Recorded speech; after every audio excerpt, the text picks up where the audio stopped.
Ya tenemos a alguien, Enzo Hernán Santillán, adentro. Sí.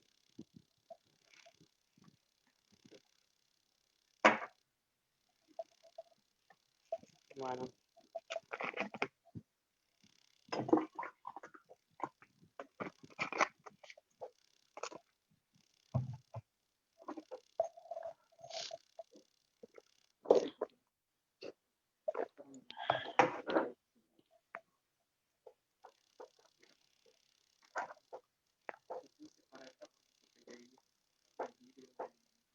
Ajá.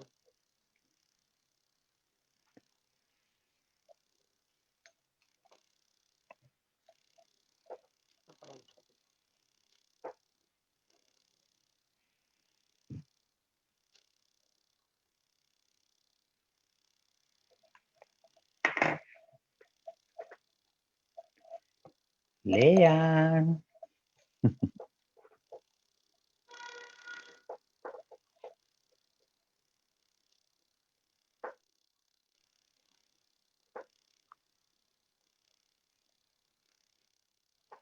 Ay, Ahí está 90 Delphi. personas. Vos podés habilitar ahora. Bien. Poné admitir Después, todo. tengo 94, ¿no? Admití todo. Listo.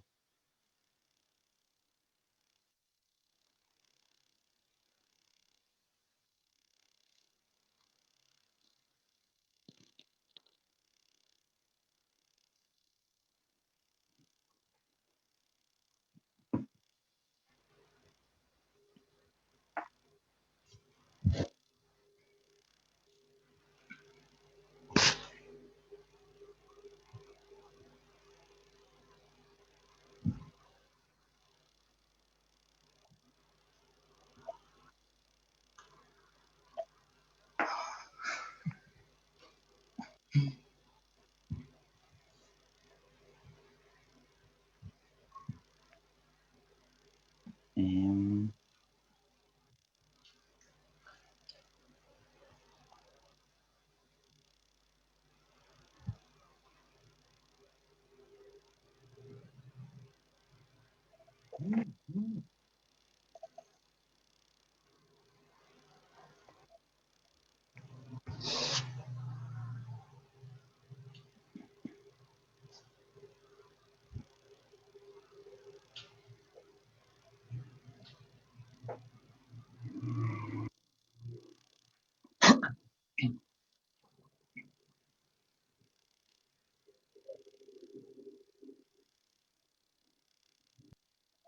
Buenas tardes.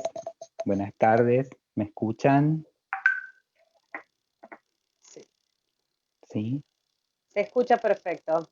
Bien. Buenas tardes a todas, a todos y a todes. Antes de empezar la capacitación, queremos comenzar dando nuestro agradecimiento de parte de todo el equipo de coordinación, a todo el equipo de informática, Alejandro Andreus, Leandro Bazán, y todo el equipo que viene trabajando, que hacen un trabajo, la verdad, que extraordinario, a pesar de que por ahí tenemos algunos problemas de conexión, siempre están resolviéndolos, siempre nos están dando una mano. La verdad que nuestro agradecimiento por parte de todo el equipo, a todo el personal de informática que hace posible esto. Bueno, las recomendaciones de siempre, mantener nuestros micrófonos apagados. Aquella persona que desee hacer alguna pregunta la puede hacer mediante el chat del Zoom. Tenemos las personas que no puedan ingresar por Zoom, ya saben que pueden tomar la capacitación a través de la Cámara, de la página de Facebook de la Cámara de Diputados de Catamarca. En esta oportunidad también nos están acompañando el Movimiento Evita, que también se están tomando la capacitación, están vía Facebook. En esta oportunidad me acompaña la compañera Yoko Ortiz, del equipo de coordinación. Ella va a estar en el chat del Zoom, y vamos a comenzar, vamos a dar inicio a el módulo B, construyendo una sociedad de pares en y para el mundo del trabajo, conquista de derechos. En este eje pretende reforzar la importancia y la posibilidad de intervención individual y colectiva en la transformación de las relaciones laborales en pos de una sociedad de pares. En esta oportunidad, nuevamente nos acompaña el licenciado en Trabajo Social, Alejandro Gutiérrez Aracho. Él es docente de la Cátedra de Antropología Social y Cultural de la carrera de Trabajo Social de la Facultad de Humanidades de la UNCA, integrante de la Cátedra Libre de Género y Sexualidad vinculada a la Secretaría de Vinculación y Extensión de la Facultad de Humanidades de la UNCA. Le doy la bienvenida, licenciado, le cedo la palabra. Bienvenido. Bueno, ¿se escucha ahí? Perfecto. Bien. Bueno, en primer lugar, agradecer a las autoridades de la Cámara de Diputados, a la señora Presidencia, a la doctora Cecilia Guerrero, al cuerpo de diputados de la provincia de Catamarca que hicieron posible esta capacitación, dar la iniciativa, digo, para llevar a cabo estas capacitaciones en perspectiva de género, teniendo en cuenta esta ley, ¿no? Y todo lo que implicó este proceso de lucha colectiva, histórica justamente para las mujeres y para las diversidades. Así que, bueno, quería agradecerles a todos y a cada uno de ustedes también por estar presente en esta capacitación. Lo que yo había pensado para esta capacitación justamente es en trabajar como en dos partes, ¿no? Una primera parte, hacer como un poco una reflexión en clave histórica, ¿no? De lo que implica de algún modo el tema del mundo del trabajo, y teniendo en cuenta una serie de aportes que vinieron haciendo no solamente los grupos de mujeres, sino también lo que se conoce como la filosofía o el pensamiento feminista. Dicho de este modo, bueno, vamos a arrancar con la primera parte, que vamos a ver algunos puntos que me parecen como interesantes retomar como para ir avanzando un poco en la discusión. En primer lugar, esta ley de algún modo creo que nos ayuda de algún modo a pensar algunas naturalizaciones que se han producido en el campo de lo social. Por lo menos de algún modo el pensamiento feminista ha cambiado la visión epistemológica de ver las cosas, ¿no? Eso por un lado. Y por otro lado también lo que ayuda esta filosofía feminista o pensamiento feminista es poder pensar que no hay solamente un sujeto universal como han pensado de algún modo o que han intentado imponer en algún momento el colonialismo, ¿no? Por un lado, a mí me parece interesante retomar algunas ideas de la filosofía feminista. Por ejemplo, a partir de los años 70, un grupo de académicas europeas, en este caso italiana, una filósofa llamada Silvia Federici, comienza a hacer como una revisión en clave histórica de lo que implicó la posición de la mujer antes del proceso de la revolución industrial y post-revolución industrial. Federici de algún modo va a plantear que en las sociedades feudales donde la tierra pertenecía al señor feudal o a los varones, la situación de las mujeres justamente era muy distinta a la que la conocemos actualmente. Más allá que en esa época del modelo feudal ya había un patriarcado, podríamos decir, pero el patriarcado no es de baja intensidad, diría Segato, a comparación de ese patriarcado de gran intensidad que se va a producir con el devenir del capitalismo. Es interesante pensar en clave histórica un antes y un después del capitalismo, ¿no? Porque eso nos va a ayudar justamente a situarnos y ver algunas cosas que a mí me parecen interesantes. Por ejemplo, en la sociedad feudal no había división de clase, o sea, no había una división entre la esfera de la reproducción y la esfera de la producción. Sabemos que la esfera de la reproducción estaba justamente para las mujeres y la esfera de la producción estaba para los varones. Con el devenir del capitalismo, se comienza a producir de algún modo una nueva jerarquía sexual, se comienza de algún modo con el capitalismo un poco más tarde a producirse esa nueva jerarquía. Acá es importante también tener en cuenta, digo, un autor que por lo menos dentro de los estudios sociológicos, filosóficos, seguramente habrán escuchado nombrar a Karl Marx en su libro justamente El Capital. Bueno, Marx, ¿qué es lo que hace justamente? Cuenta como una historia de la apropiación de las tierras por parte de los sujetos que tenían el capital y cómo de algún modo esos productores que eran de la sociedad feudal, bueno, fueron desplazados de sus tierras y comenzaron a organizar, digo, una estructura de trabajo muy distinta a la que ellos tenían. Y acá es interesante un concepto que el marxismo fuertemente va a tomar, que es el concepto de asalariado.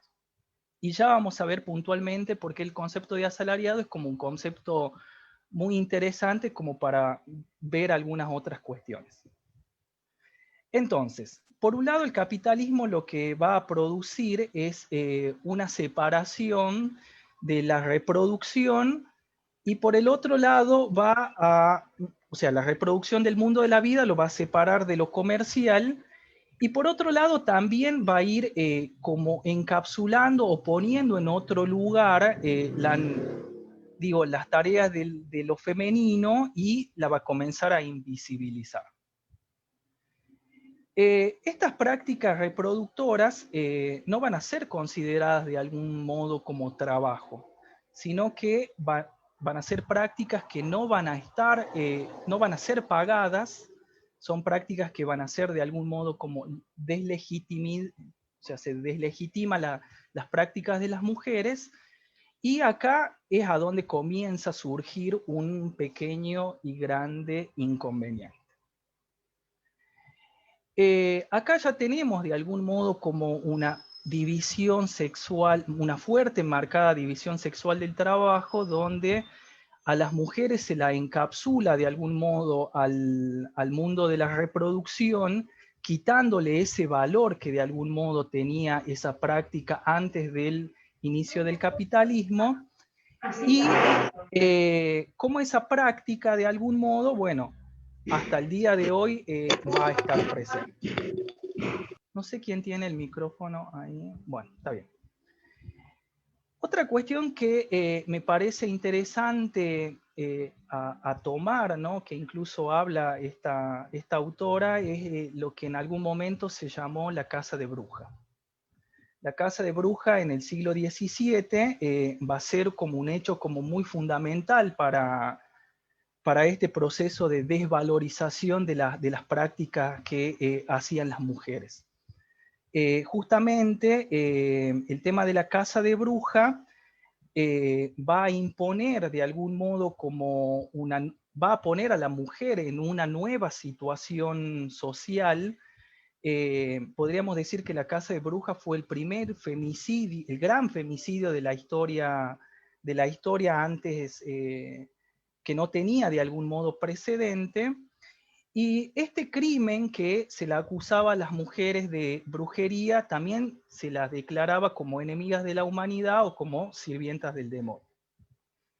Entonces, es interesante porque este hecho lo que va a producir justamente es que se comience a organizar un nuevo modo de disciplinamiento de las mujeres. Este disciplinamiento de las mujeres, bueno, tiene que ver con esta nueva organización que el capitalismo necesitaba para llevar a cabo su gran proyecto, y era separar, digo, esta esfera de lo privado de lo público, ¿no? Entonces, a las mujeres se las confina de algún modo al mundo del hogar, a un mundo que ha sido de algún modo desvalorizado, donde las tareas del cuidado, donde las tareas del cuidado no han tenido como una remuneración que sea para las mujeres, y los varones justamente se dedicaban al mundo de la producción. También hay que tener en cuenta que con el proceso de colonización, en el caso de América, con el proceso de colonización se trae de algún modo este modelo eurocéntrico y comienza a expandirse por toda la región de América, y se comienza a imponer de algún modo en esta sociedad americana esta nueva jerarquía sexual. Como dije anteriormente, en la década del 70, bueno, se comienza de algún modo, o por lo menos un grupo de mujeres empieza a pensar estos labores de las mujeres y de lo que implica justamente el hogar o la casa, ¿no? Y cómo esa casa, o por lo menos lo que ellas van a discutir es cómo en esas casas se produce un valor de acumulación que serían como las bases de algún modo del capitalismo. Y ya vamos a ver detenidamente un poquito esta idea. Acá también hay que hablar de otro condimento, podríamos decir, que es la idea de clase, ¿no? Porque dentro de esta organización social o de esta gran división sexual, también están atravesados por condiciones de clase, raza, etnia, que van a ser como fundamental al momento de pensar estos hechos actuales.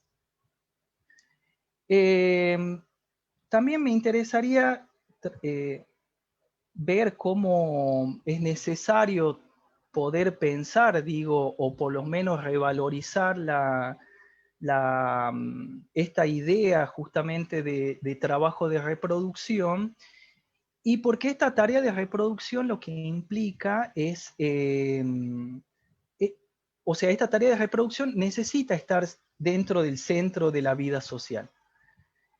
Por un lado, porque ahí es donde se reproduce de algún modo algunas lógicas que podrían ser como prácticas transformadoras, pero también corren el riesgo de generar, digo, una naturalización de algunos hechos de opresión. Por ejemplo, esta división del trabajo, digo, entre el mercado por un lado, que va a ser el ámbito donde los varones se van a desempeñar, y en donde en este ámbito, bueno, va a ser un ámbito en donde va a ser pago justamente, ¿no? Y por el otro lado vamos a tener el mundo de la casa, que va a ser como otro ámbito de trabajo, pero como que no va a ser considerado un trabajo, sino como una actividad o como como una actividad y como un hecho de amor, podríamos decir. En donde en un ámbito es pago y en el otro ámbito no es pago, justamente. Hace rato yo le comentaba la idea de salario, ¿no? Que es una discusión que han tenido estas filósofas de algún modo, Y me parece interesante porque van a discutir algo que es como muy central en esta organización social.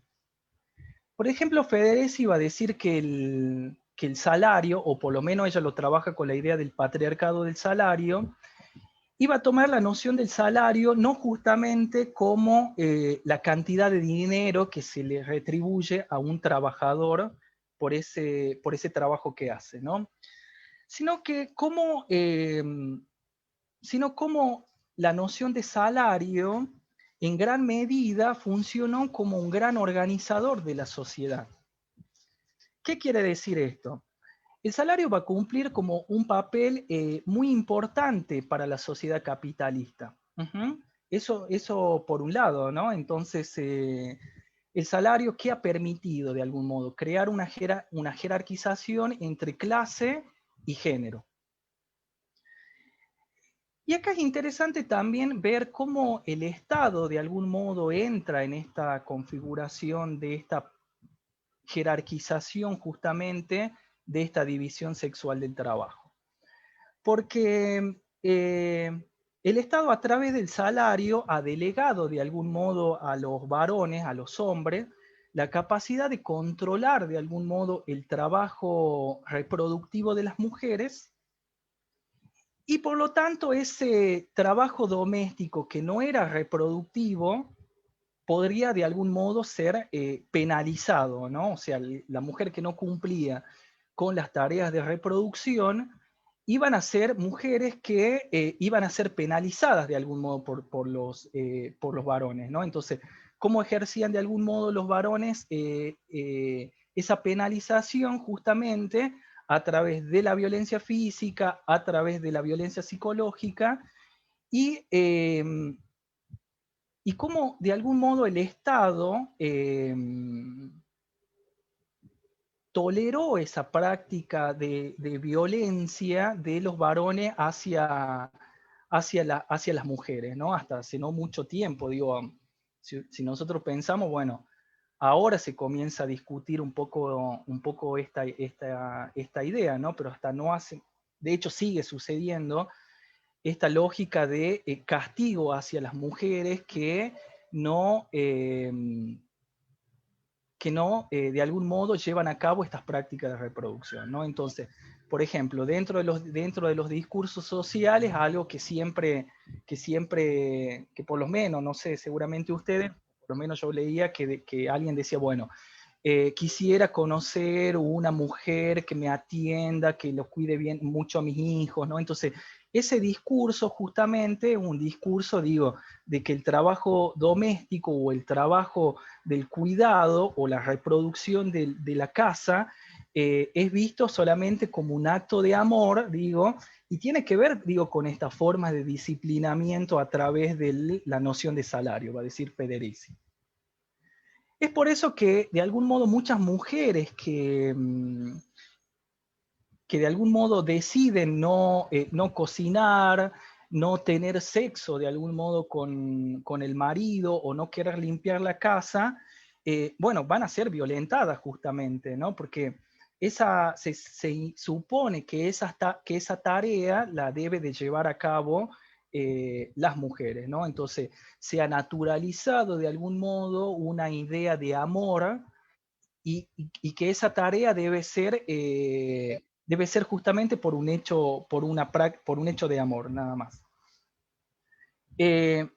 También otra cosa que se va a discutir, ¿no? Digo, dentro de esta filosofía feminista es algo que a mí me parece central, digo, lo que hoy implica la casa, ¿no? Para la feminista del 70, o por menos por un grupo de feministas marxistas, esta feminista marxista nace toda una revisión justamente de la posición de la mujer dentro de los estudios marxistas. ¿Por qué? Porque los marxistas que decían que los únicos productores de capital o de plusvalía eran solamente los varones. Entonces, lo que van a hacer estas mujeres es van a cuestionar, digo, esa tesis marxista y van a decir, bueno, no, a ver, prestemos mucha atención porque las bases del capitalismo se sustentan justamente con ese trabajo invisibilizado que hacen las mujeres, ¿no? Un trabajo invisibilizado y que aparte justamente no es pago. Uh-huh. Eso por un lado. Entonces la casa, para estas autoras, van a decir ellas que la casa va a operar o va a funcionar como una fábrica, ¿no? Así como hay una fábrica de producción de muebles, una fábrica de producción de, no sé, de medicamentos, una fábrica de producción de autos, la casa va a funcionar de algún modo como una fábrica de producción de mano de obra. Uh-huh.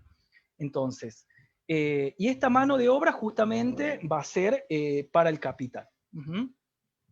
Va a ser para el capital. Incluso se escucha en algunos lugares, bueno, cuando se habla de violencia laboral, esta cuestión de dice, ponerle las pilas al trabajo, no servís para nada, hay un montón esperando para ocupar tu lugar, digo, bueno, eso tiene que ver, digo, con esas prácticas de violencia, ¿no? Constante que se ven en los ámbitos también laborales. Por otro lado, me parece interesante también retomar, bueno, volviendo a esta idea de trabajo de reproducción, podríamos decir que el trabajo de reproducción es como el trabajo más importante donde se sostiene justamente el capitalismo. Y este trabajo, como dije, es un trabajo desvalorizado, ¿no? Uh-huh. Este trabajo lo que constituye de algún modo es la riqueza justamente para otros. Uh-huh. Digo, cuando las mujeres trabajan, digo, están produciendo un capital que se está expropiando a otra persona. Digo, si no podemos pensar justamente que hay determinados sectores, o teniendo en cuenta esto que hablaba anteriormente respecto a cuando se habla de división sexual del trabajo, también hay que tener en cuenta la condición de clase y la condición de raza, ¿no? Porque digo, hay mujeres que pueden acceder de algún modo a contratar, por ejemplo, una empleada doméstica, una ayuda, una niñera, digo, entonces hay como una tabla que va a regular las horas de trabajo y las horas que se le deben de pagar, pero hay mujeres que, bueno, que no se les paga justamente por esos servicios, ¿no? Digo, para las mujeres de ama de casa, para las mujeres ama de casa, digo, esas mujeres van a morir siempre pobres, ¿no? Porque nunca en algún momento se les reconoció justamente ese trabajo. Por ejemplo, en el caso de Argentina, digo, las pensiones para las amas de casa fue un reconocimiento a esas mujeres que trabajaron, digo, que trabajaron históricamente. Bueno, se le hace un reconocimiento ya en un proceso de la vejez, ¿no? Cuando tendría que de algún modo ser ante ese reconocimiento, porque justamente es un trabajo. Digo, las mujeres en ese periodo, ¿no? En esta división de lo público y de lo privado, justamente en el ámbito de lo privado, se oculta de algún modo esa explotación de las mujeres. Digo, y esa explotación de las mujeres se entiende justamente de esas prácticas que ellas realizan, no sé, desde muy jóvenes hasta que mueren, que es la tarea del cuidado. Esto también lo que va a producir de algún modo, digo, es una pobreza estructural, generalmente, digo, en estas sociedades latinoamericanas, digo, una pobreza estructural porque hay mujeres de determinados sectores sociales que desde que nacen medianamente hasta que mueren, van a reproducir justamente tareas de cuidado, tareas de reproducción que van a ser tareas desvalorizadas, que van a ser tareas no pagas y tareas también justamente invisibilizadas. Entonces,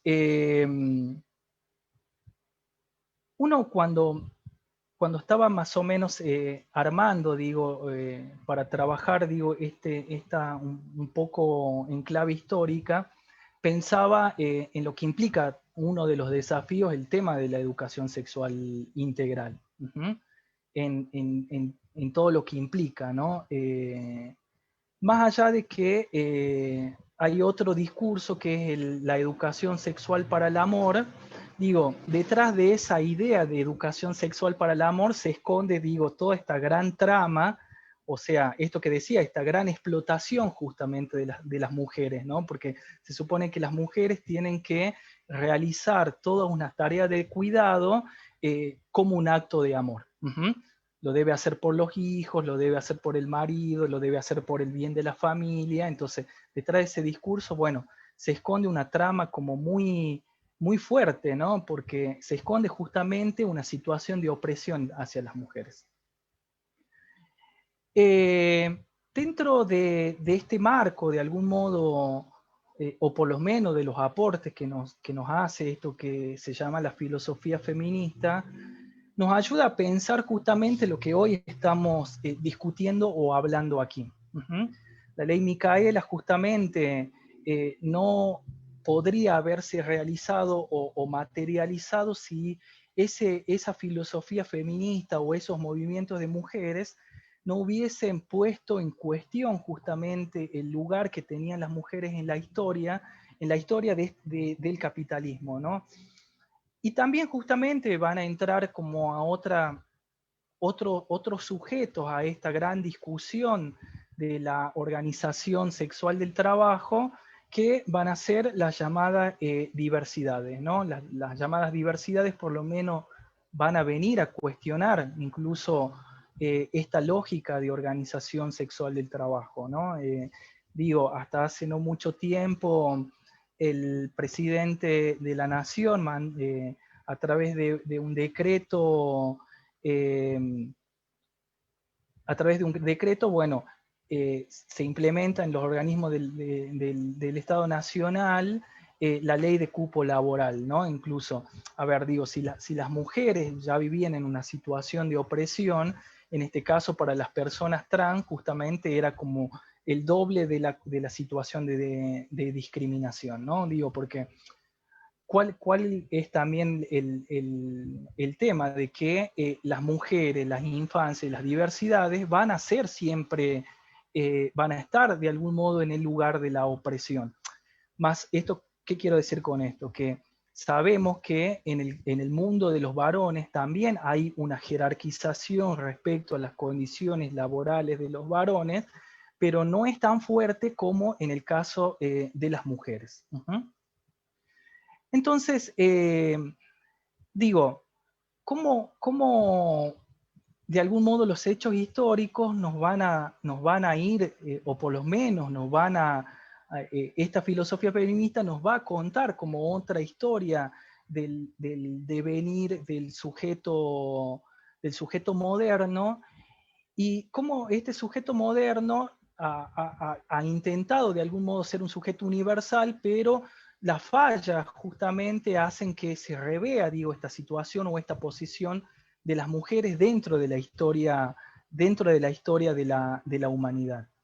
Por eso creo que hay que tener en cuenta que no es que siempre o se ha o que naturalmente, porque también está esta idea, ¿no? De que las mujeres naturalmente deben de servir a los varones, o las mujeres naturalmente deben reproducir las tareas domésticas, ¿no?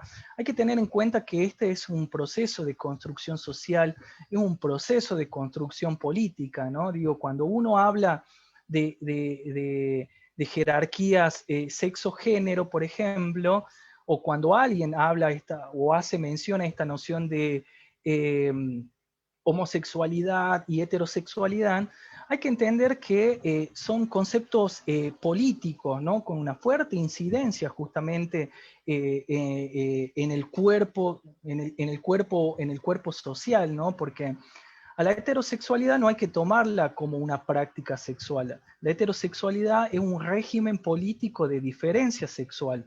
La heterosexualidad es parte de ese entramado de organización sexual del trabajo. Digo, acá también es interesante prestar atención de cómo a partir del siglo XVIII, el siglo XIX, los discursos sociales, la constitución de las ciencias sociales, va a comenzar a instalar de algún modo como discursos como muy potentes que hasta el día de hoy nosotros lo tenemos como muy agenciado, ¿no? Por eso digo, discursos como este, ¿no? Pensar que la heterosexualidad tiene que ver más con una práctica sexual que con un régimen político de diferencia y de organización y de división sexual del trabajo.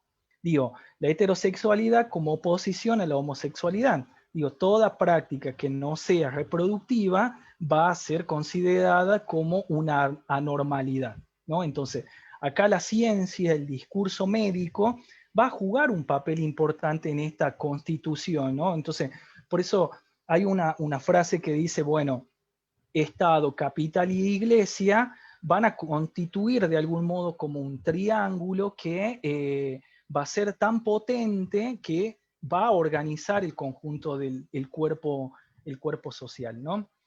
Entonces, hay que prestar atención, digo, o por lo menos ver...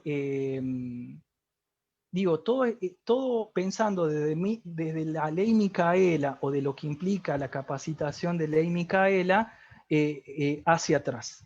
Digo, en clave histórica, como para ir entendiendo esos hechos políticos que nos constituyen como sujetos atravesados por una sexualidad, por un género, por una clase, por una etnia, y cómo se va organizando los modos de producción del trabajo, o sea, quiénes pueden acceder a determinados campos laborales y qué sujetos pueden acceder a otros campos laborales, ¿no? Incluso acá también creo que es interesante pensar estos nuevos desafíos de lo que implica el mundo del trabajo, teniendo en cuenta la situación en pandemia, que mucho se habló, es digo, cómo las mujeres van a tener como un doble esfuerzo justamente en la tarea de reproducción del hogar.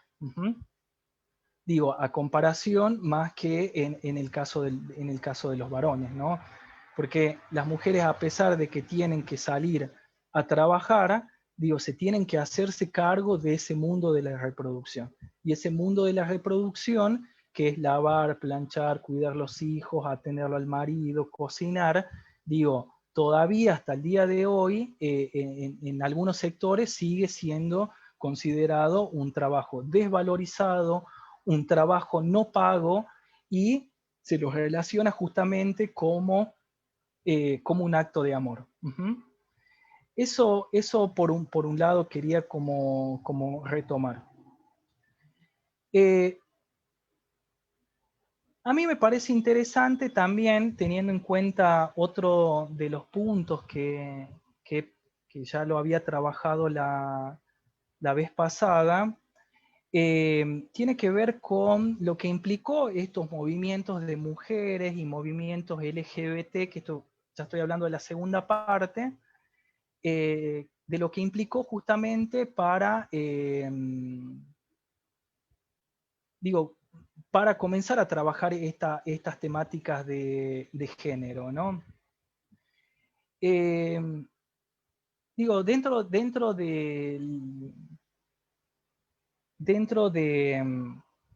de estos movimientos, justamente, el movimiento de mujeres a través de la historia, podríamos decir que la podemos clasificar como en 4 olas, ¿no? En 4 olas que nos pueden ayudar como a organizar justamente cuáles eran las demandas que las mujeres, por lo menos, han tenido a través de la historia. Por un lado, la primera ola feminista se da a partir de mediados del siglo XVIII. Digo, justamente este movimiento de mujeres lo que comienza a cuestionar es la naturaleza la naturaleza de la mujer y la jerarquía de los sexos, ¿no? Entonces acá las mujeres comienzan a luchar justamente por el derecho a la educación y, bueno, y cuestionan de algún modo los privilegios que los varones tenían en la sociedad. Después podríamos decir que tenemos una segunda ola, que es la de mediados del siglo XX, o llamado las sufragistas. Acá las mujeres comienzan de algún modo a pensar justamente el ingreso de las mujeres a la educación superior. También van a poner en cuestión justamente la idea del matrimonio, y también van a comenzar de algún modo, bueno, con el tema del derecho al voto justamente. Una tercera ola, que es como para ir dibujando, tiene que ver justamente con otro movimiento, con un movimiento también de mujeres a partir de la década de 1960, mujeres que van a comenzar de algún modo a cuestionar fuertemente la idea del patriarcado. Es un movimiento de mujeres que va a trabajar algo que hasta ese momento no se trabajaba, que era la noción del goce, porque se suponía que las mujeres no debían de gozar, sino que debían reproducir, y esa reproducción justamente tiene que ver con esta forma de organización social, esta gran organización sexual. Estas mujeres comienzan de algún modo a entrar fuertemente en el ámbito de la política, comienzan a cuestionar la superioridad de los varones dentro de la esfera de lo privado, de lo público, perdón, y hay como una mayor producción justamente de literatura que hoy justamente estamos hablando, ¿no? Se comienza a cuestionar fuertemente la noción esencialista de los sexos, o sea, esta famosa frase de una filósofa francesa, Simone de Beauvoir, que va a decir, bueno, no se nace varón o no se nace mujer, sino que se llega a serlo. Digo, cuando uno nace, no nace varón y no nace mujer, sino que uno nace macho o nace hembra, sino que después con el proceso, familiar, bueno, uno ya va adquiriendo prácticas de lo que implica un género y de lo que implica el otro, ¿no? Que también esa tarea de reproducción se le dieron a las mujeres, ¿no? Para que reproduzcan justamente esta gran división sexual del trabajo. Y por otro lado vamos a tener como una llamada cuarta ola, que es un movimiento de mujeres justamente a partir de la década del fines del 80, principios del 90, que va a ser como una gran irrupción dentro del movimiento, el gran movimiento de mujeres, ¿no? Porque aquí van a entrar de algún modo otras sujetas a cuestionar una agenda feminista que se gestó a partir de la sufragista, que era una agenda totalmente distinta a las mujeres de la década del 90, ¿no? 80, 90. Porque las agendas que habían construido la sufragista y las mujeres de la década del 70 era muy distinta a la que incluso conocemos ahora, ¿no?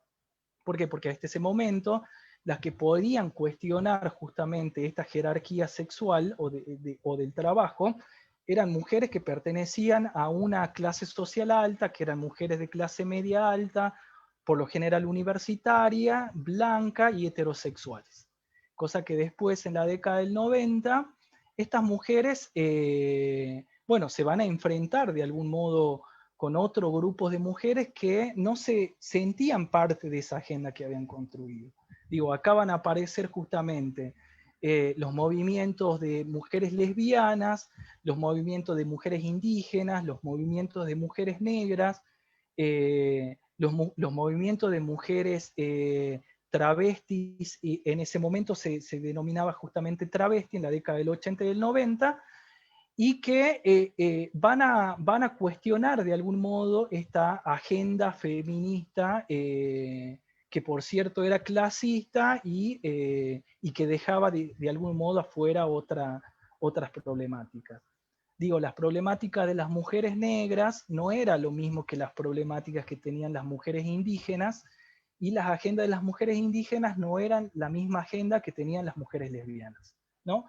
Otra fuerte impronta, digo, de esta discusión o de lo llamado filosofía del feminismo es los aportes que van a hacer justamente las lesbianas para pensar justamente la maternidad, ¿no? Algo que ellas van a poner en tensión es decir, bueno, ser mujer no implica ser madre, ¿no? Entonces rompe con una idea esencialista de que por nacer con una determinada genitalidad, obligadamente tenían que ser madre, ¿no? Entonces, esta idea, las feministas lesbianas justamente van a poner en cuestión, y también me parece interesante la idea o sea, cómo el movimiento de mujeres travestis, trans y transgéneros va a poner también en discusión esa agenda de las feministas blancas, heterosexuales, universitarias de clase media, ¿no? Porque las condiciones de las personas trans o de las mujeres trans es muy distinta a esta agenda de mujer blanca, heterosexual, de clase media alta, ¿no? Lo mismo va a pasar con las mujeres indígenas. Las mujeres indígenas me parece interesante también justamente la agenda que van a plantear, ¿no? Justamente teniendo en cuenta esta opresión colonial por parte de los estados centros, ¿cómo se van a ir dando esas opresiones de algún modo en estos territorios, ¿no?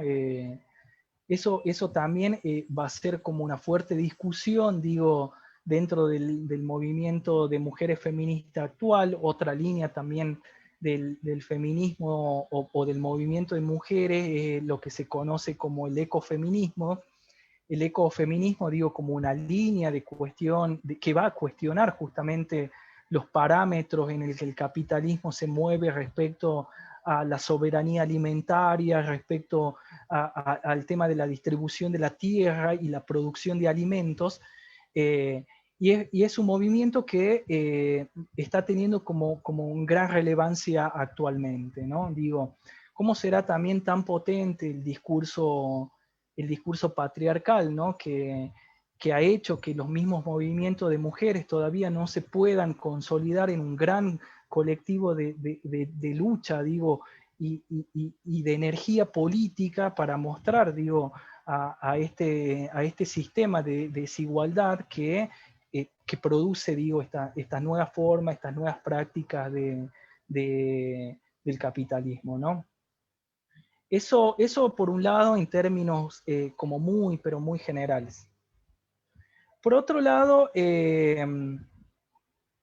teniendo en cuenta en el caso de Argentina, ¿no? Digo, los movimientos de mujeres han sido como muy, muy fuerte y muy interesante, digo, esas trayectorias de lucha política, digo, pensando desde el voto de las mujeres, ¿no?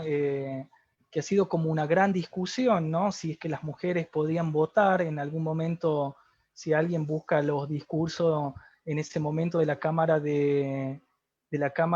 no recuerdo si de diputados o senadores de la Nación, bueno, cómo se discutía si las mujeres podían votar, ¿no? Entonces hubo como una gran discusión ahí que a mí me parece interesante volver a esos archivos, ¿no? Que nos van a permitir, digo, pensar, digo, estas formas de organización sexual y división sexual del trabajo, ¿no? Porque, ¿qué implicaba votar en el caso de las mujeres? Avanzar hacia un nuevo campo, digo, que era el campo de lo público, y esas mujeres, bueno, para la idea de la época, esas mujeres tenían que estar justamente en la casa, cuidando los hijos, limpiando, y bueno, todo lo que todo lo que implica. Eso es por un lado. También en Argentina creo que es interesante, digo, lo que implicó la organización del Encuentro Nacional de Mujeres, este encuentro que reunió a mujeres de distintas partes del país, digo, como para comenzar a discutir una gran agenda de las mujeres en el caso de Argentina. Digo, hasta el día de hoy todavía se las sigue viendo como esas brujas que hacía mención anteriormente, ¿no? Digo, como ese grupo de mujeres que no nos representa, ese grupo de mujeres que muestran un lado de lo que no debería ser justamente la mujer, ¿no? Entonces, más allá de eso y de todos los discursos que han tenido hacia estos grupos, bueno, cómo se fueron conciliando de algún modo, produciendo y organizando como nuevas agendas para ir planteando a los sectores de gobierno. Digo, estos movimientos de mujeres creo que me parece como interesante tenerlo en cuenta, ¿no? Porque van a comenzar a discutir dentro del campo social. Por ejemplo, uno de los temas es la educación sexual y justamente cómo se debe impartir un poco esa educación sexual, ¿no? Más allá que algunos dicen, bueno, no se enseña educación sexual dentro de las escuelas, sí se enseña de algún modo una educación sexual. De modo implícito se termina enseñando un modo de educación sexual. Una educación sexual que va a tener justamente este corte patriarcal, este modo machista, digo, de cómo se maneja justamente el tema de la sexualidad.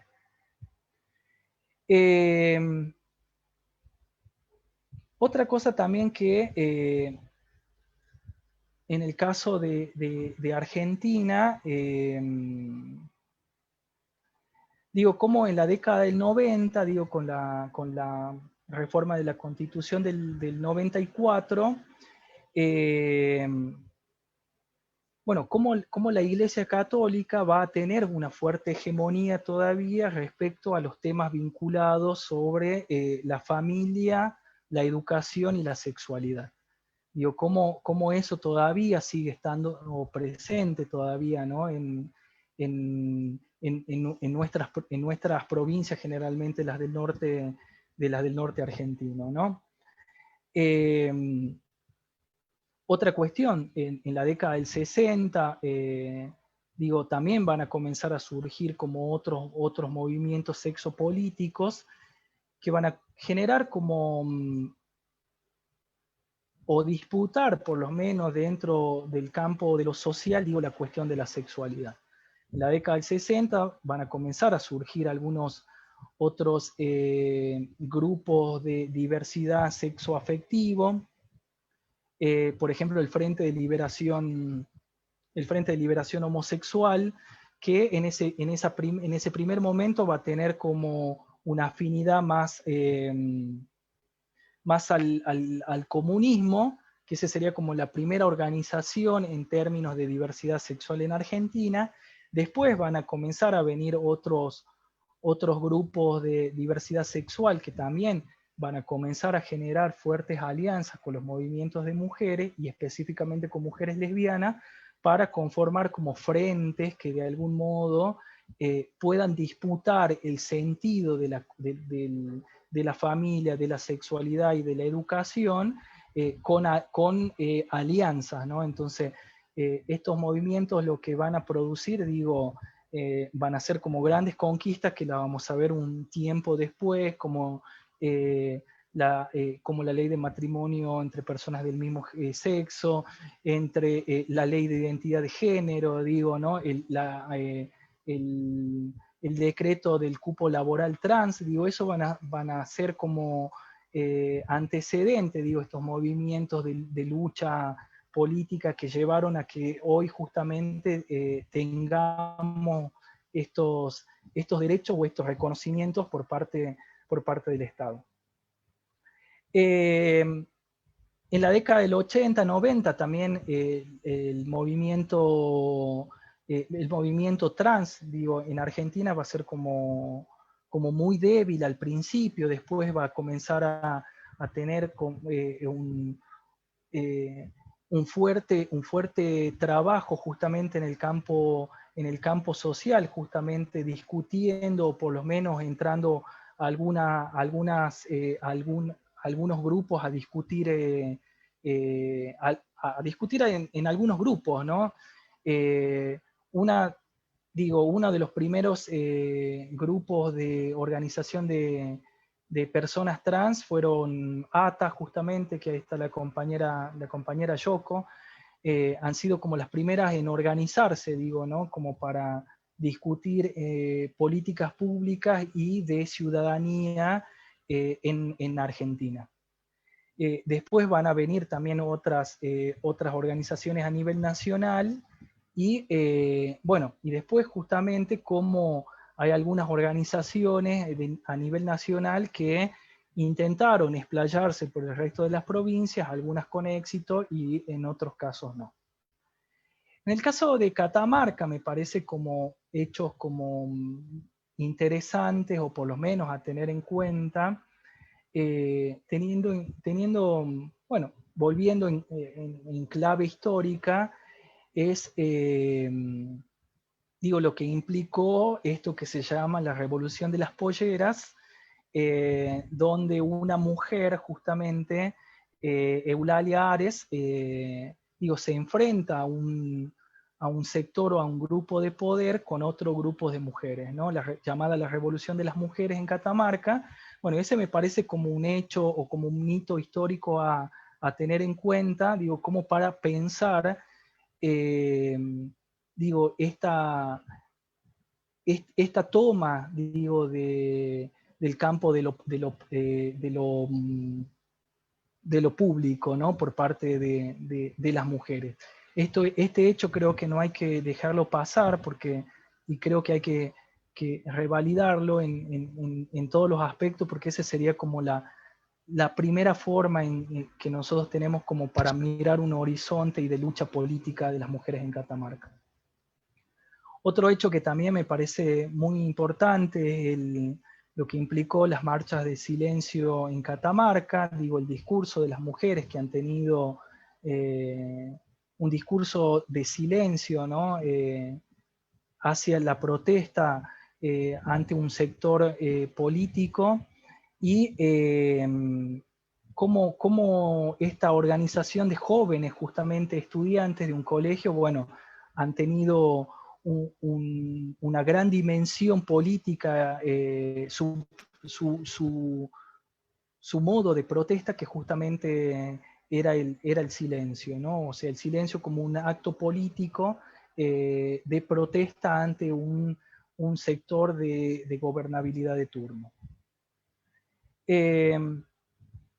Respecto a los movimientos de diversidad en Catamarca, siempre es como que nosotros tendemos a mirar hacia los grandes movimientos afuera, no sé, cuando se habla de reivindicaciones de derechos para las personas LGBTQ+, siempre es como que se ve Estados Unidos, ¿no? Estados Unidos como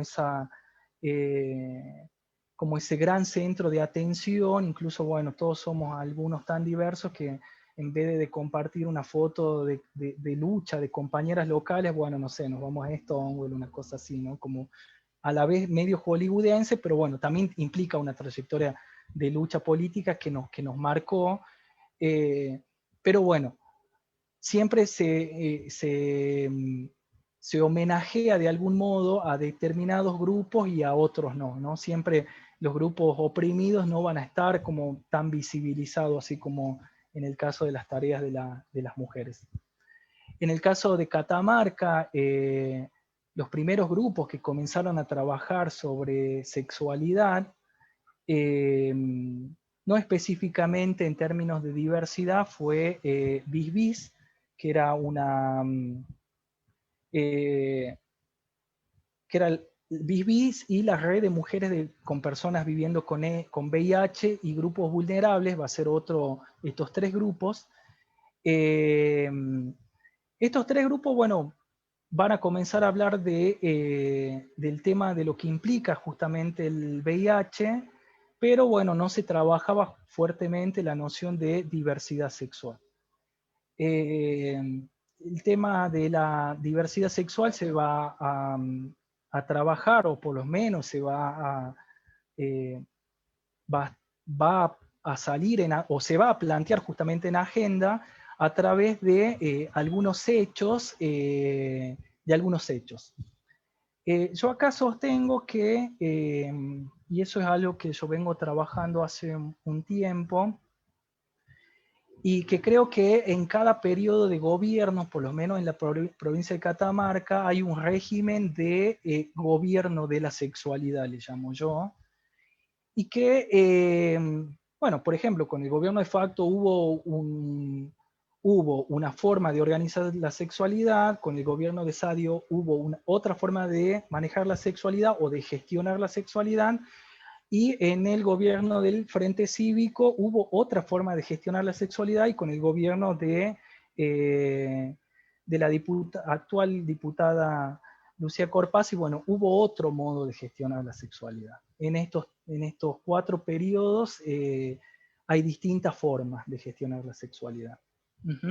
Bueno, uno de los hechos que implicó el nucleamiento de las compañeras trans era producto de los abusos policiales, de las racias policiales, que se producen justamente a partir de este discurso que instala el gobierno del Frente Cívico, que era un discurso, bueno, resguardar la paz de los catamarqueños, y ese resguardar de la paz de los catamarqueños, bueno, implicaba que otros sujetos tengan que ser medianamente vigilados o controlados en términos Foucaultianos.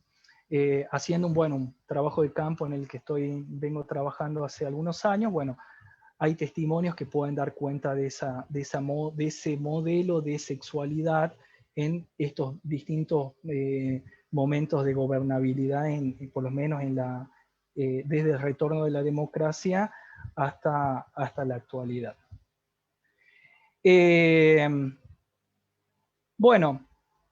La primera marcha denominada, mal dicha por uno de los queridísimos diarios que tenemos en nuestra provincia, la primera marcha se realiza en el 2007, es la primera marcha de la diversidad, donde uno de los diarios de la provincia lo denomina marcha gay, ¿no? Cuando en esta experiencia, en el caso de Catamarca, las que encabezaban la marcha eran justamente mujeres trans, a comparación de Buenos Aires, generalmente la marcha era más encabezada por poblaciones gay y lésbica. En el caso de, por lo menos en el interior de Argentina y en las regiones del norte, las que encabezaban las marchas eran justamente mujeres trans. En esta primera marcha, en el 2008 fue la primera marcha, ahí donde se comienza a visibilizar, digo, las identidades sexogenéricas como más públicas.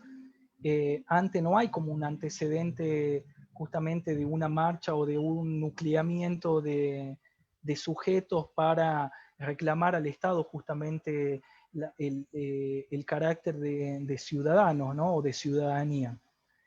Eso por un lado. Otro grupo que me parece interesante también mencionar, digo, de cómo se viene, que trabaja respecto al tema de a esta cuestión de la lucha por las desigualdades de género, bueno, tienen que ver con la asociación AMAN, ¿no? AMAN para la no violencia. Es un grupo de mujeres que, bueno, que se constituye como un grupo para trabajar determinadas cuestiones de género, ¿no? Más que todo específicamente la violencia de género. También hay que decir que es un grupo que tiene su filiación justamente con la Iglesia Católica, entonces, bueno, eso hace que discuta también con otro feminismo una agenda política local. Bueno, el 3 de junio del 2015 se da justamente el Ni Una Menos, digo que ese también fue como como un nacimiento de la organización de otros grupos, por lo menos de mujeres, no solamente en la capital de Catamarca, sino que también en el resto del interior de la provincia. Entonces, este hecho, justamente a través del femicidio de una joven rosarina, implicó de algún modo poner de nuevo en el campo de lo social, digo, la situación de las mujeres. Digo, el surgimiento de la colectiva feminista como otro movimiento de mujeres, el observatorio feminista.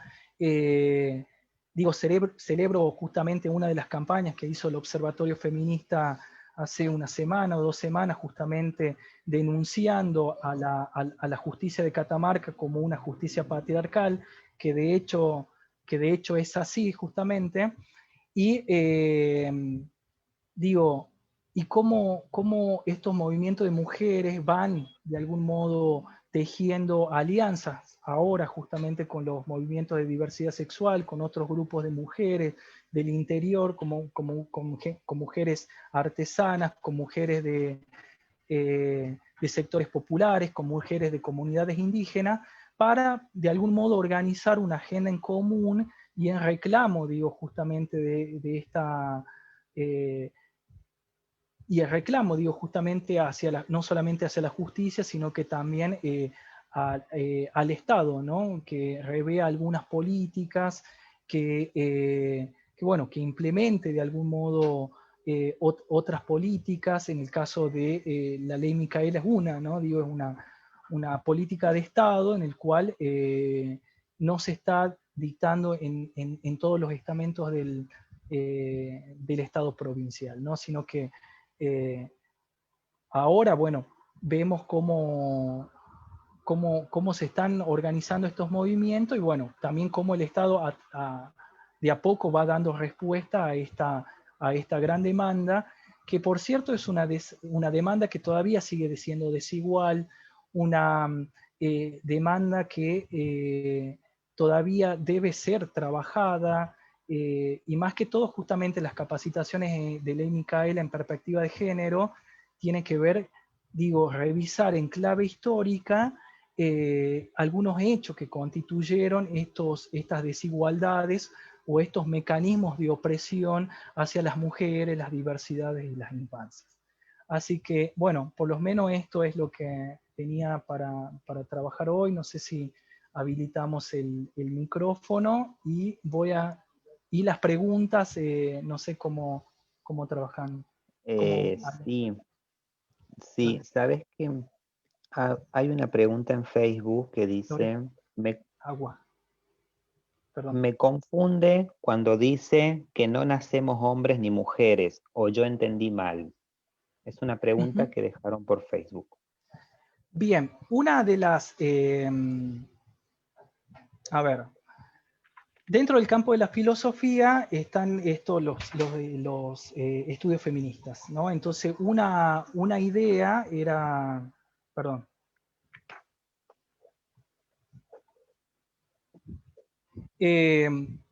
Una idea que trabaja justamente Simone de Beauvoir, ella va a decir, bueno, no se nace mujer o no se nace varón, sino que se llega a serlo.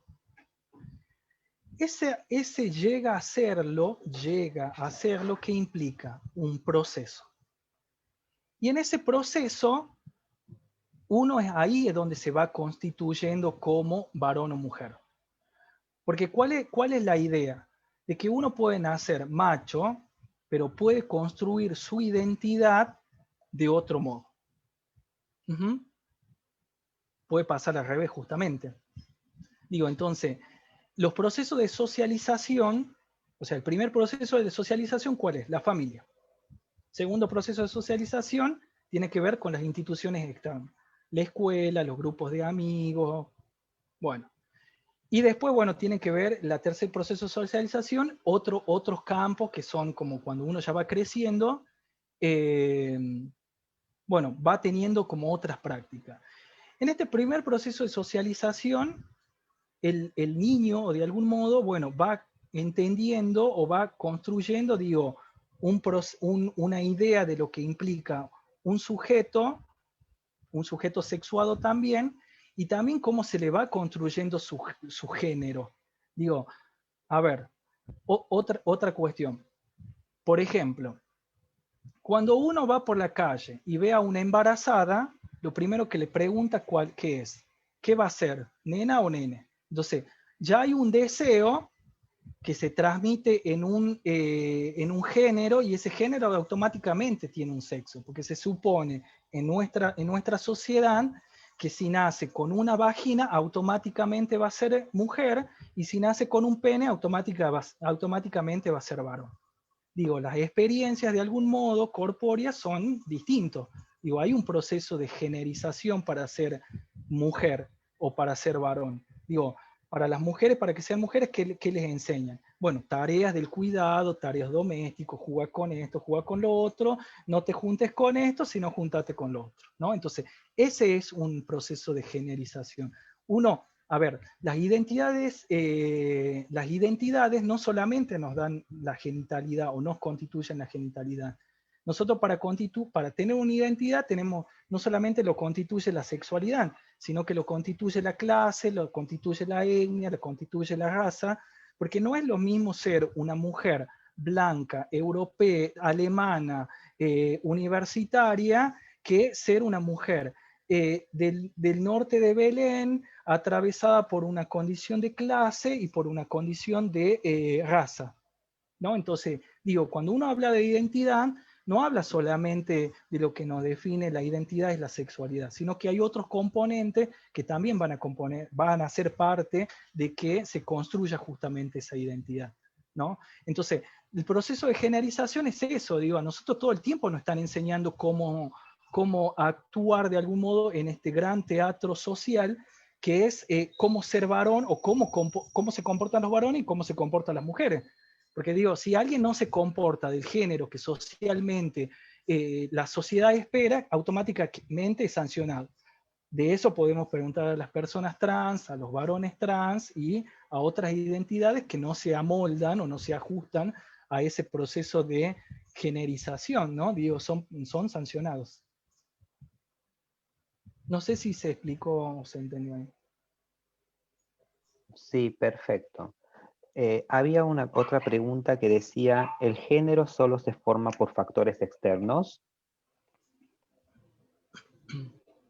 El género es socialmente, o sea, el género es una categoría de construcción social. Digo, antes del siglo XIX, por eso digo que siempre hay que verlo en clave histórica, no podemos hablar del género como un hecho natural. Lo mismo también que el sexo. Es una discusión que han tenido, por ejemplo, la filosofía del lenguaje, justamente es que, y hay algunos autores, por ejemplo, un autor francés que se va a llamar Foucault, él va a ser como el autor de la desnaturalización. Nada es natural, todo es construido de algún modo dentro del campo de lo social. O sea, se construye una noción de sexo, se construye una noción de género, digo que eso después va a ser como tomado y agenciado justamente por nosotros. Por eso, la noción de género, como la conocemos nosotros, pareciera que tiene, no sé, de que el universo se hizo. Pero esa noción de género es un término justamente médico. Es un término médico que recién se lo acuña después de la posguerra. Digo, después de la posguerra, Estados Unidos gana, los centros médicos de Estados Unidos, ¿qué les interesa justamente? Es estudiar la sexualidad de los niños, entonces se habla de mujer, varón y género. Género eran las personas que en ese momento, por lo menos, eran las personas que tenían los dos genitales. Después ese término es retomado por el movimiento de mujeres, o por lo menos el movimiento de mujeres, y comienza a trabajarse en esta división en términos de binario, ¿no? Pero es un término justamente médico, así como la categoría heterosexual, homosexual, que pareciera que siempre ha estado, son términos justamente políticos. El término género también es un término médico que después se constituye como un término político, ¿no? Por eso ahora cuando hablamos de violencia de género, justamente es un término que implica que se lo toma de la medicina para entablar una lucha política de reconocimiento de los cuerpos feminizados. Uh-huh. Bien. Ale, cuando empezaste a disertar, dejaron una pregunta, como para retomar un poco por ahí, decía, entonces el pensamiento e ideas de Marx siguió y sigue, el Estado siguió su curso hasta hace unos pocos años.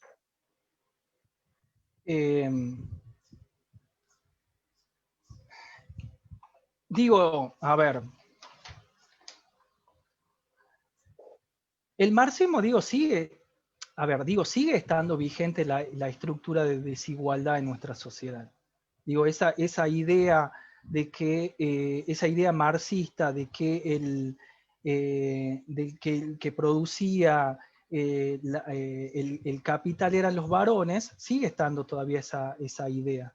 Digo, ahora los movimientos de mujeres, ahora los movimientos de diversidad, digo, van a retomar fuertemente ese discurso de los 70 y se van a comenzar a apropiarse, digo, hasta el día de hoy, digo, se sigue viendo al trabajo doméstico como una tarea por amor.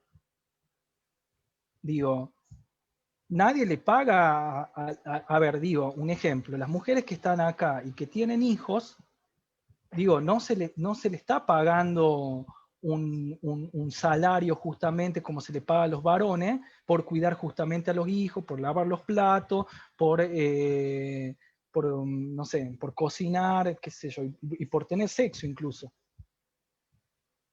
Digo, todavía no se desnaturalizó esos modos. Digo, porque las mujeres incluso también creen que eso es un acto de amor. Digo, entonces esa idea marxista todavía sigue estando presente acá. Uh-huh. Bien.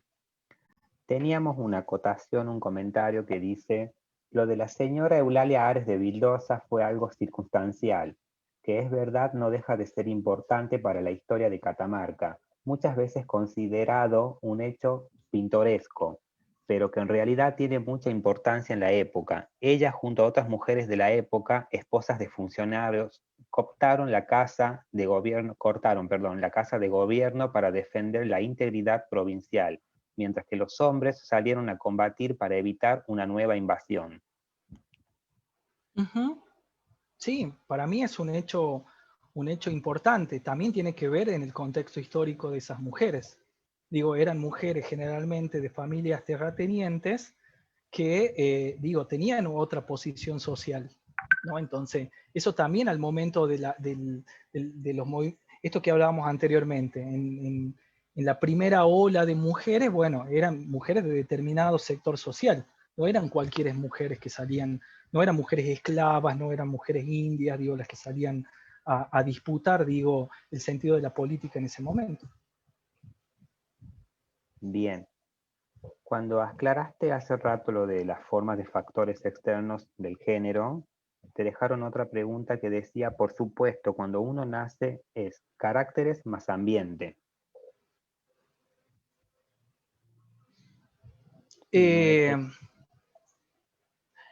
A ver, digo, lo que va a hacer justamente el movimiento feminista es discutir justamente con la biología. Digo, la historia del feminismo dentro de estos últimos 50 años han discutido fuertemente con las ciencias biológicas, con las ciencias de la medicina, justamente es ese proceso de constitución del género y del género justamente, ¿no? Digo, por lo menos, a ver, también hay que tener en cuenta que cuando se construye conocimiento se parte de un objeto de estudio. Digo, y ese objeto de estudio puede ser visto desde distintas miradas.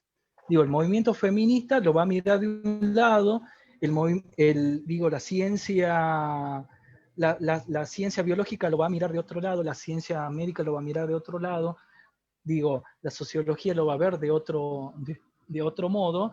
Entonces, digo, siempre se habla de conmensurabilidad, digo, no hay como una definición como exacta, ¿no? Sino que todos son teorías de teorías, todo el tiempo se discute en términos teóricos, así como la idea marxista era la teoría marxista que hablaba sobre que el que producía valor del capital, plusvalía, eran los varones. En el caso, bueno, de este revisionismo que hace la teoría feminista, es justamente eso, ¿no? Digo, no sé si lo ambiental implicaría en esta constitución de los géneros. Sí hay toda una corriente dentro del campo de la antropología, y específicamente la antropología de los años 1920, 1930, que sí, que va a dar cuenta de la construcción cultural, digo, teniendo en cuenta las particularidades y el ambiente, pero no escuché justamente que tenga que ver justamente con las cuestiones de la construcción del género. Bien. Tenemos otra pregunta que dice, ¿el movimiento feminista es una ciencia comparando con la ciencia biológica? Bueno, va a ser como una discusión. Digo, por un lado se van a nombrar como filosofía feminista. Se puede considerar que tiene mucha presencia actualmente dentro de las academias y tiene mucha presencia actualmente en las discusiones del Estado, ¿no? Entonces, el feminismo le está disputando de algún modo a otra ciencia, a algunas ciencias duras, algunos términos o algunas concepciones teóricas, ¿no? Entonces, digo, no está como tan, en términos tan formales de lo que implica como la ciencia formal para que sea ciencia, pero sí se puede hablar de una filosofía feminista. Bien. Aquí hay otra pregunta que dice, entiendo mal, pero usted dice que si al hombre se dedica a las tareas domésticas se le paga, más allá que la mujer tiene esa desventaja de tener doble tarea en el rol de mujer en una familia. ¿Me puedes repetir la pregunta, disculpa? Sí, entiendo mal, pero usted dice que si al hombre se dedica a las tareas domésticas se le paga. Digo, las tareas domésticas, sí.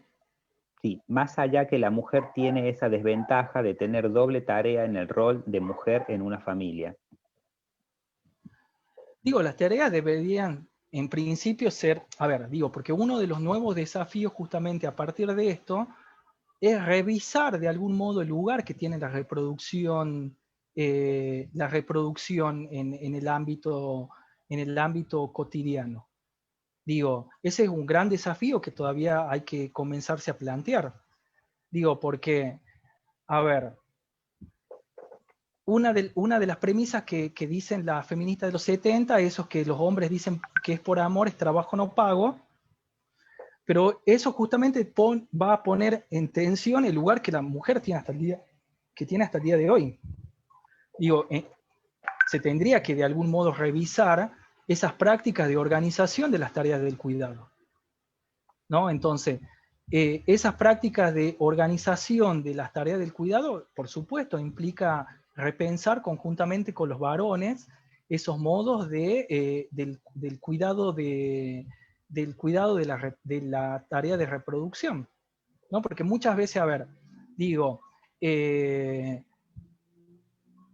las tareas actualmente no están como organizadas de otro modo y siguen siendo todavía jerarquizadas.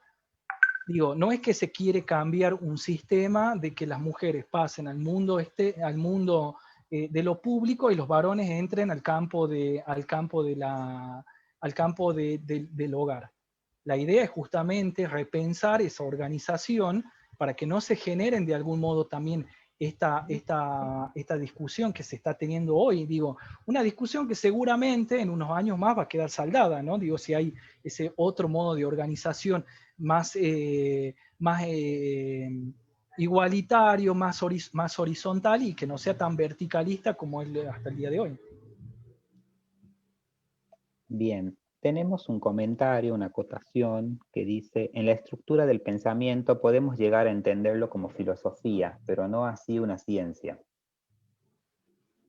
Por eso, lo que hace por eso dije que no se constituye todavía como una ciencia, pero lo que hace justamente la epistemología, o llamada justamente epistemología feminista, es revisar un marco histórico o una historia que ha sido construida por varones, digo, ¿no? Entonces, la filosofía feminista o epistemología feminista lo que va a hacer justamente esto que Figari llama construir o revisar de algún modo una historia extradiscursiva de la verdad. Digo, porque la historia oficial que nos cuenta una parte solamente de la historia. Digo, las mujeres ahora comienzan a revisar esa historia. Digo, una historia que nosotros incluso mismos la hemos aprendido de un determinado modo. Digo, por eso hoy estamos en una capacitación con perspectiva de género y retomando, digo, la filosofía feminista para hacer toda esta revisión, porque si no, no sería posible. Digo, las mujeres estarían todavía en el campo de lo privado, cuidando los hijos, no realizando sus proyectos y deseo de vida, como lo habían planteado las feministas de la década del 60, y no estaríamos, digo, discutiendo justamente hoy. Digo, no, a ver, porque también es una disputa en el campo de lo social si es una ciencia o no. Digo, si tiene carácter de ciencia, ¿qué es lo que se valida ahí justamente? ¿O qué es lo que se pone en juego? ¿Quiénes no quieren que la filosofía feminista sea una ciencia? ¿Por qué? ¿Qué miedos hay? ¿Qué discutiría justamente esa ciencia con las otras ciencias, ¿no? Entonces, digo, hay mujeres que accedieron justamente al campo científico que desde ahí adentro comenzaron, digo, a cuestionar esas mismas estructuras de la ciencia convencional o de esa ciencia dura, digo, ¿no? Digo, hay una línea que se llama biología feminista, que va a cuestionar algunas cuestiones que tienen que ver propiamente de la biología. Digo, la ciencia médica actualmente también está retomando algunos estudios feministas para dar cuenta por qué los varones mueren de infarto antes de tiempo, les agarra más infarto que las mujeres. Digo, ahí hay justamente un aporte de la ciencia médica para estudiar, digo, esta cuestión de la anatomía, digamos, de los varones. Bien, teníamos otro comentario por acá que dice: pensar que para gran parte de la sociedad aún está el pensamiento de que si no sos madre o no querés serlo, no serás una mujer realizada totalmente. Totalmente. Digo, esa es una de las sanciones sociales. Sí. Ese es ser justamente, no ser madre es una sanción social. Sí. Porque se supone que las mujeres tienen que ser madres. Bien. Dejaron otro comentario que decía: tenemos que aprender a compartir las tareas del hogar entre todas las personas que lo habitan. No tenemos más preguntas y tampoco tenemos alguien que quiera hablar. Sí, si se puede habilitar el micrófono, si alguien quiere que se aclare si alguien desea cosa, hacerle una pregunta. hacer un comentario. Disculpa, Yamila. ¿Sí? Hay una conclusión por Face. Si la querés leer. A ver. ¿La podés leer, por favor? Los padres pueden transmitir muchas enseñanzas, pero lamentablemente cuando el hijo o la hija se van en el transcurso de su vida, terminan cambiando su sexo por más enseñanza que se les haya dado. Sí, digo, eso es parte de esa construcción personal de vivencia sentipensante y corporal, digo. Nadie puede decidir sobre los hijos cómo uno va a ser. Digo, somos sujetos únicos, somos sujetos que estamos atravesados por otras experiencias, entonces esas experiencias también nos constituyen como sujetos. No es solamente, por eso digo, no, cuando uno habla de una identidad, no existen las identidades, o sea, todo el tiempo las identidades son dinámicas, todo el tiempo cambian, digo, porque las relaciones sociales son cambian. Los hechos sociales, los hechos culturales, todo el tiempo cambian. Uh-huh. Digo, no hay que pensar a la identidad como algo estático. No hay nada estático. Todo el tiempo se cambia, así como hace 50, hace no sé cuánto tiempo, no sé, las mujeres no podían votar, digo, ahora sí. Digo, y antes se consideraba que las mujeres que no votaban no tenían que votar porque eran mujeres, eran inferiores. Digo, ahora eso no lo podemos pensar ya como algo que las mujeres no puedan votar. Digo, porque hay toda una dinámica del conjunto social que hace bueno, que vamos transformando cotidianamente y todos los días nuestras prácticas. O sea, hoy los que estamos nosotros acá no somos igual que hace 1 hora o 2 horas que empezó la capacitación. No somos iguales. Digo, en esas micros prácticas nosotros podemos ir viendo que no somos ya iguales que hace rato. O somos iguales, digo. Algo ha cambiado. Uh-huh. Algo cambió.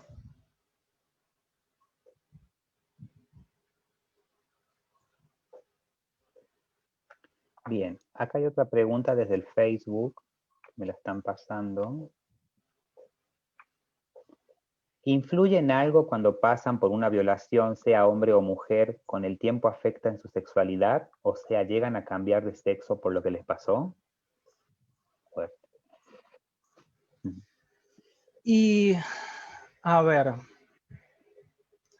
es como una pregunta medio complicada, creo, responder, porque no sé, habrá que preguntarle justamente a un psicólogo, ¿no? Porque, o a un psiquiatra. Digo, no es parte de mi especialidad. Habrá que preguntarles a ellos, ¿no? O a los propios sujetos. Yo creería que, no sé, teniendo en cuenta esto que dije de la dinámica, de lo social, puede ser que sí, como puede ser que no, no sé. Uh-huh. No sabría responderte precisamente esa pregunta. De hecho, escuché de algunos, o leí por lo menos algunos informes que había situaciones de violación, pero no cambiaban su identidad sexo genérica. Bien. Creo Ale, que es un mito. Sí.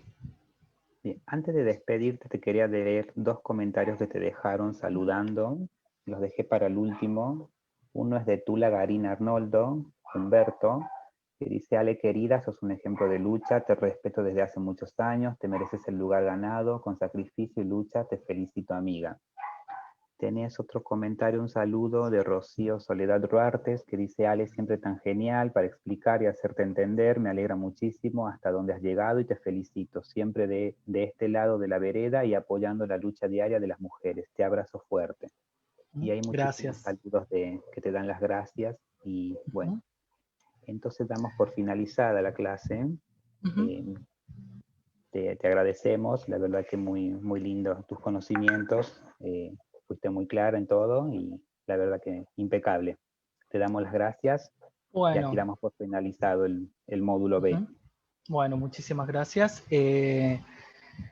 Quería agradecer justamente a todos los que realizaron la capacitación. Seguramente, bueno, el tiempo, ustedes saben, esto es un proceso. La ley Micaela justamente implica un proceso.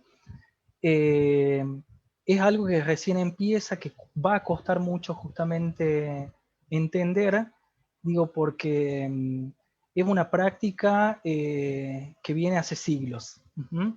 Entonces, como todo cambio social implica también una nueva estructuración social. Hoy justamente es un pequeño desafío en el que estamos transcurriendo, y como dice una escritora trans cordobesa, Camila Sosa Villada, uno siempre llega tarde a los acontecimientos más importantes de la vida, ¿no? Entonces, celebremos hoy justamente que estamos teniendo justamente esta capacitación. Estamos revisando de algún modo prácticas culturales históricas, no naturales. Hay prácticas que no son naturales, que nos hicieron creer que son prácticas naturales. Nada es natural. Y eso implica justamente un nuevo compromiso político. Todos los que están hoy aquí están por un compromiso justamente político. Es revisar un patrón cultural fuertemente de corte patriarcal y colonial, que genera opresión justamente no solamente en el cuerpo de las mujeres, sino que también en el mismo cuerpo de los varones. Digo, los primeros que sufren el mandato de masculinidad son los varones. Hoy a los movimientos de mujeres les toca discutir. Seguramente en un tiempo muy lejano, los varones también se van a comenzar a discutir las condiciones que son atravesados. No solamente por una cuestión de genitalidad, sino también las condiciones de los varones atravesados por raza, clase, género, sexo, y eso es también justamente un desafío, que espero que, de hecho, en algún momento habíamos hablado con Loren para que se habiliten algunos espacios sobre foros sobre masculinidades, porque justamente eso implicaría revisar otras prácticas, teniendo en cuenta esto que decía la compañera, ¿no? Que hacemos con los varones que se quedan a cuidar a los hijos. Ese es un desafío, digo, generacional también, digo, ¿no? Porque seguramente hay una generación que va a cambiar mínimamente sus prácticas, pero las generaciones que vienen seguramente van a tener como otro tipo de responsabilidad ética frente a los cuidados de reproducción. Así que bueno, le agradezco a todos y muchas gracias. Bien, muchas gracias. Esperamos volverte a tener pronto y bueno, hasta aquí llegamos. Antes que se vayan los agentes, les vamos a recordar que hoy 20 horas vence la actividad número 4, por las dudas. Así que, y la actividad de esta capacitación de hoy quedará en el aula virtual colgada a partir de mañana. Muchas gracias a todos, a todas y a todas. Bueno, al equipo de informática que ya saludamos al principio, al equipo de coordinación, a mi amiga Yoko que estuvo en el chat del Zoom, a todas las demás compañeras del equipo, Lorena Leguizamón, Erika Fedeli, Elizabeth Yapura, Belén Piovano, Pauli Cordero, Jimena, María Pilar Seco, todas las compañeras ahí atentas, colaborando desde lo que se puede. Muchas gracias a todos, a todas y a todos, y nos reencontramos el martes que viene. Buen fin de...